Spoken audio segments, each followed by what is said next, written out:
It's time for Mental Health Mondays. Now on Mornings with Zerlina. Welcome to Mornings with Zerlina. I'm Zerlina Maxwell, and joining us, back with us, Dr. Thema Bryant, author of the book Homecoming: Overcome Fear and Trauma to Reclaim Your Whole Authentic Self. Also, author of the new book you can pre-order right now, out in February, Matters of the Heart: Healing Your Relationship with Yourself and Those You Love. Thank you so much, Doctor, for being back with us. Oh, I'm glad to be with you. Thank you so much for holding this space. So today is going to be a little bit of a roller coaster, I think, for the folks at home listening to this show. Both it's Martin Luther King Jr. holiday and the inauguration of President-elect Donald Trump. How can people on a day like today, where they're feeling so many feelings, take good care of themselves? Such a great question, and what an important reminder for us of the power of the collective. Oftentimes, people say the name Dr. King and they say it like it's solo, but he was very actively engaged in mobilizing people for collective action, for there to be movement and for there to be shift. And so, when we consider a day like today, many people might feel overwhelmed, might feel powerless, might feel confused. And it's important for us to remember we don't carry it alone. So, all of the advances, the progress, the hopes that we have, even if people feel some are diminished or they have some Mhm. anxiety about whether some things can happen, to know that you are literally not facing it alone. So the dreams that you have for yourself as an individual, for your family, for your community, for the nation, for some of us, for the globe, for us to be mindful, one, to train our eyes to see the progress, to see Mhm. the advances, and then to connect with like-minded people. Whatever aspects of transformation you're hoping for, there are other people who have those hopes. And so finding them and working together to be able to create the world that we want to live in. One of the things I think people may want to know from a professional, mental health professional like you is, should they watch the inauguration if they're feeling negative emotions? So I would say self-awareness is really important. And so you might start off watching and see how that's feeling for you. Mm. If it is becoming distressing or overwhelming or outrageous to you, then to do something with your time that will be nourishing, that Mhm. will feed your spirit. For some people, they operate with like knowledge is power. So I want to see it. I want to know what people said. So if that feeds you, then do it. And so it's an important lesson for us to know my path to healing and liberation may not look identical to somebody else's. Even though you may be kindred spirits in a lot of ways. So, some people are going to be glued to their TVs or to their phones, and some people are going to say, you know what, on this day, I want to go for a walk in nature. On this day, I want to go get a massage. On Mhm. this day, I'm going to have brunch with my friends. And so, Howard Thurman, who was a theologian, said, do the thing that makes you come alive. And sometimes that can change. So you might Yeah. start doing one thing and then say, I'm not really feeling it. And then give yourself permission to not be stuck and you can shift. One of the other things I think folks who listen to this show, it's a morning show where we talk about the news, but we have a mental health segment because I recognized during COVID that people consuming news all the time, that has a mental health impact. So I wanted to give people care and create this space to talk about mental health while we're all scrolling through what's going on in the world Mhm. around us. And that includes what's happening in Los Angeles with the wildfires. Can you talk a bit about how people can process their grief in this moment, whether or not they're directly impacted by the Mhm. wildfires or they know people who may Yeah. be directly impacted? Thank you so much, one, for doing segments consistently about mental health and incorporating that. And then the question and concern for those being affected directly or indirectly. I'm in Los Angeles, and it has been a really trying time. The widespread grief and loss, and for us all to recognize there are different forms of loss. Mm. So some people lost homes and land property. Some people lost community sites and community centers. And then there are, of course, people who lost their life.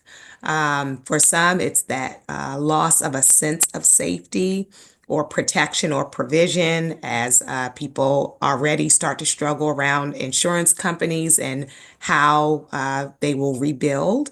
And so I would say first, giving ourselves permission to feel what we feel. That you sometimes we jump into like, I need to be the strong one, or I need to have it together, or I need to hold it for everyone else.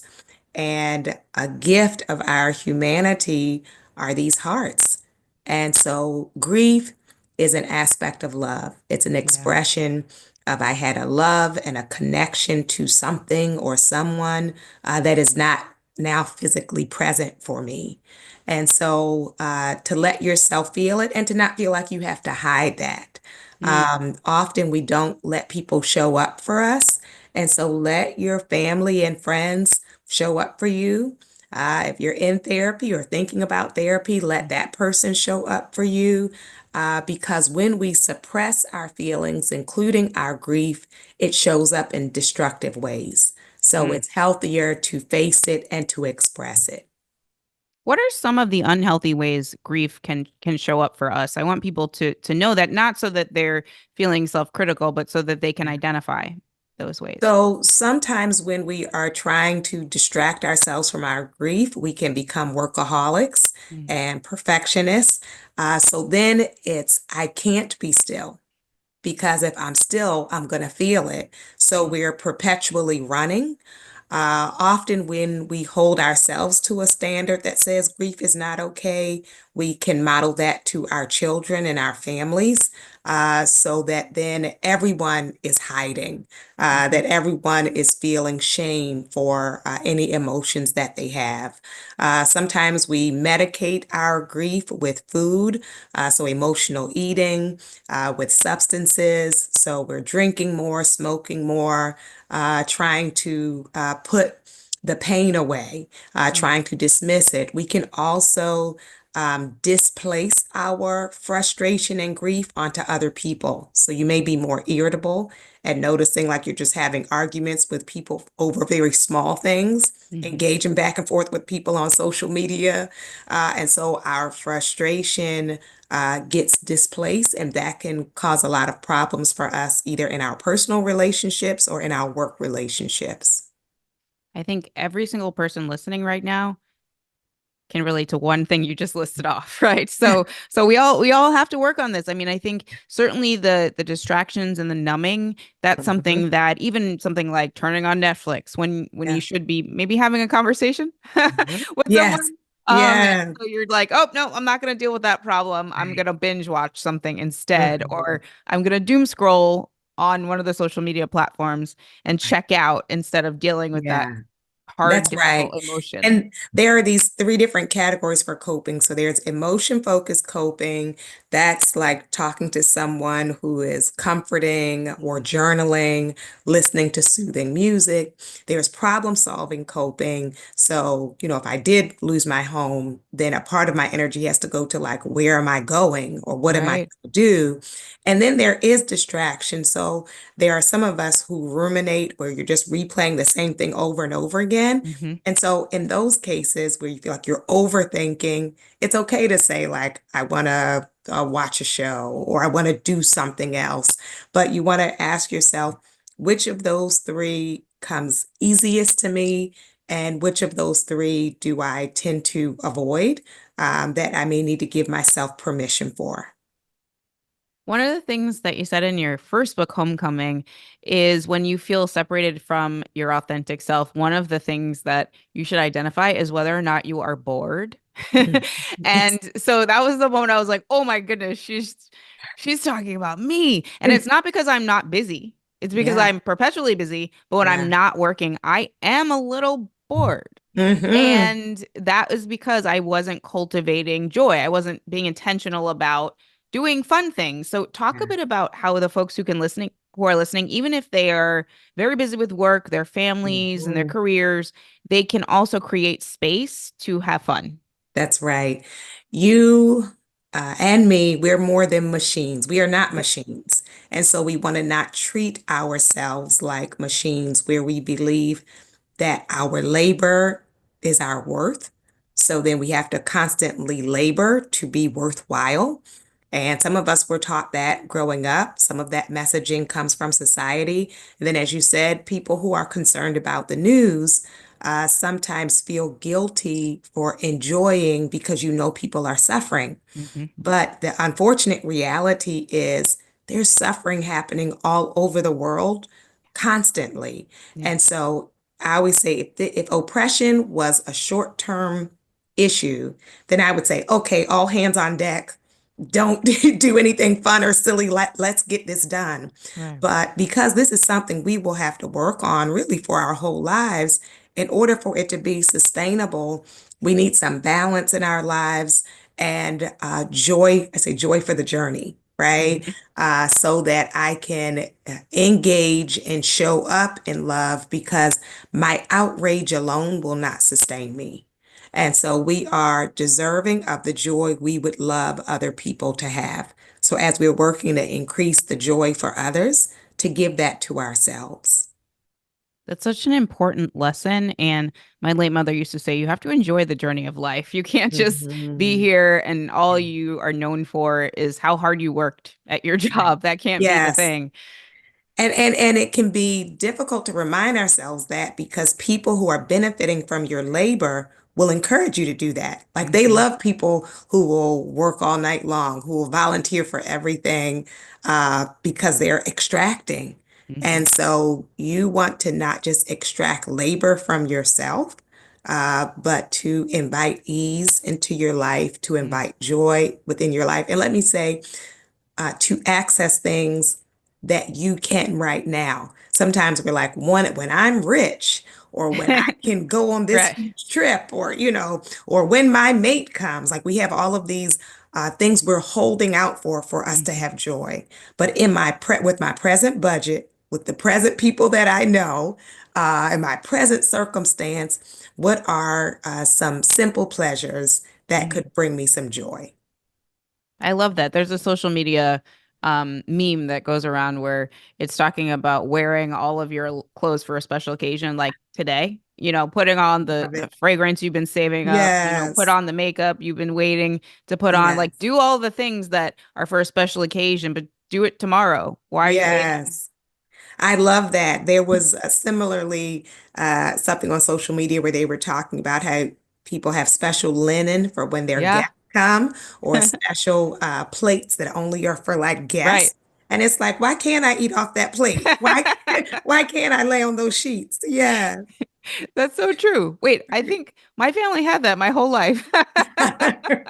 We The often special do, like it's for silverware. company. Yes. Just use it today. What are you Right, holding it? What are you waiting for? right, right. Um, so tell us about the new book. What are some of the things that you talk about in the new book that's coming out in February, Matters of the Heart, that's different than Homecoming? Yes. So Matters of the Heart is more about relationships and starts with our relationship with ourselves. And so with Homecoming, we're healing from the trauma and healing from difficulty and all the stress of life. But then us wanting to get to the place of how do I treat myself? So that first part is about not abandoning or neglecting ourselves, but having more self-compassion, more self-acceptance. And I think that's a lifelong journey that we have to continue to work at. But then in relationships, it talks about aspects of being a good friend. It talks about aspects of having a healthy relationship Mm. and then dealing with the various challenges. So for us to be intentional about not being controlling, Hmm. not being so anxious in our relationships that it ends up sabotaging the Yeah. relationship, and how to release relationships. The way that the chapter goes is releasing people who don't love you.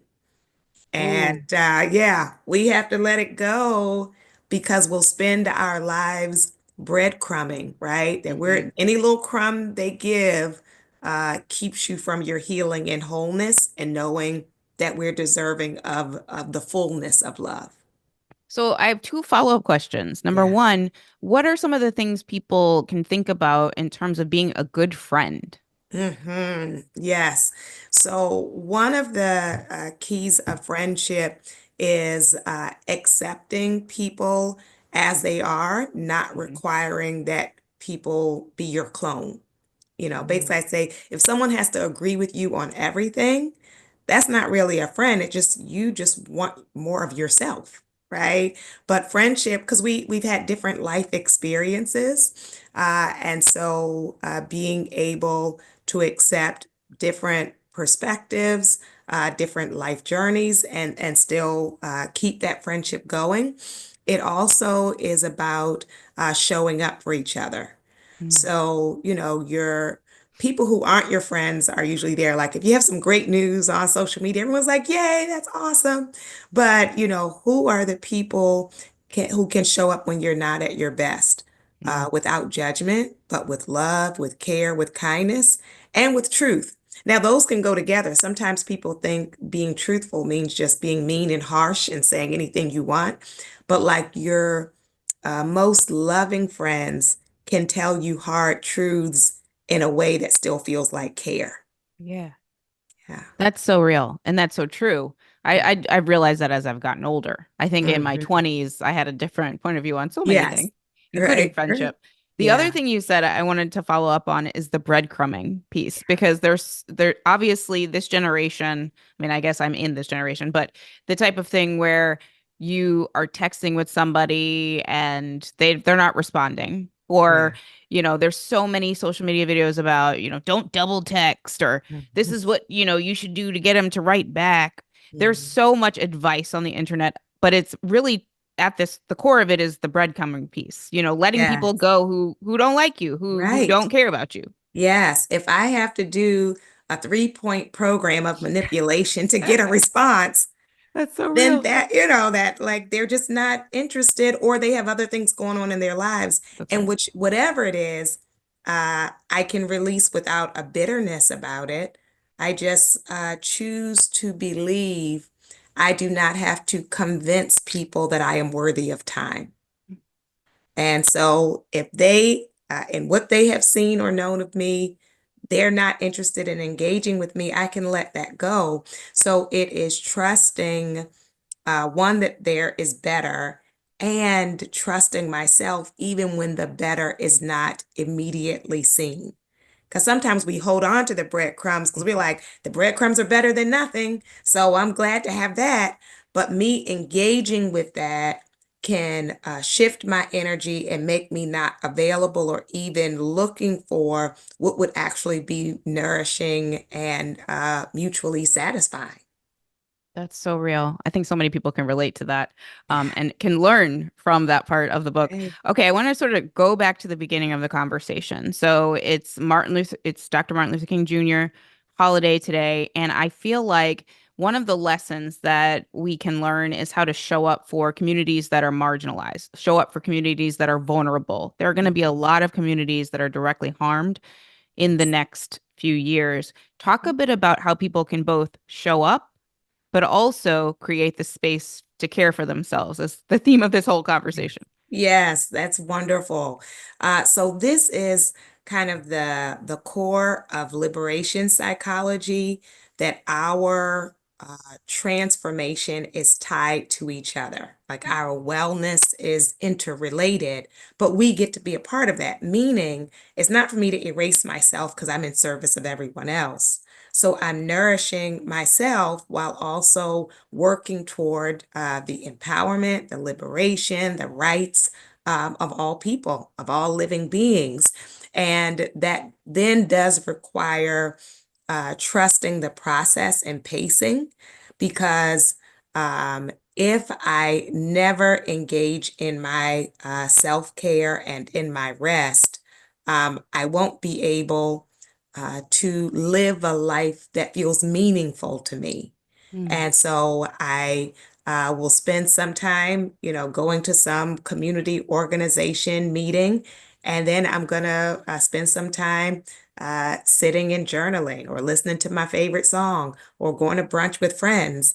Now, my friends also are engaged in trying to make the world a better place, but we Mhm. also can just have fun times together. And so, to honor the fullness of our lives requires that I not only work toward the life I would like for all people, including myself, but I actually embody it, right? I Yeah. start to live it. So, what I would encourage people to think about is not just what are the terrible things you're afraid are going to happen, but for us to reawaken our imagination about what is the world I am trying to create. Mm, So that I'm not just in combat mode, I'm in creating mode. And I can start to create that in my own community. I can start to create that wherever I am in my network, so that we can start local and go national. Um, but I do not have to feel like I'm a hostage and powerless. I have power to start creating some things right now. that's so powerful because I think there's so many activists out there who get burnt out because they're not cultivating this space in their Mhm. own lives and they're in their own communities. And that's Yeah, the whole point of the activism, right? So people right. have safety so that they can create the space for joy. And if Yeah. you're not being active while also creating the space for joy for yourself, what's Right. the point? What's the Yes. point, right? And I think it's knowing what feeds you. They're all different forms of activism, right? Mhm. So for some people, they're trying to take diversity out of school education. And so some people are bringing kids together on Saturdays and teaching them our culture and history. And so that doesn't have to be a draining, terrible thing if you enjoy teaching and enjoy culture Right. and enjoy kids. Now, for some people, the idea of doing that would be a terrible Saturday. So you have to know, like, Right. what is the thing that feeds me that can help to make a difference? I love that so much. Dr. Thema Bryant, author of Homecoming, Overcome Fear and Trauma to Reclaim Your Whole Authentic Self, and also author of the brand new book you can pre-order right now, Matters of the Heart, Healing Your Relationship with Yourself and Those You Love. Thank you so much for being here for Mental Health Mondays. It's always so great to chat with you.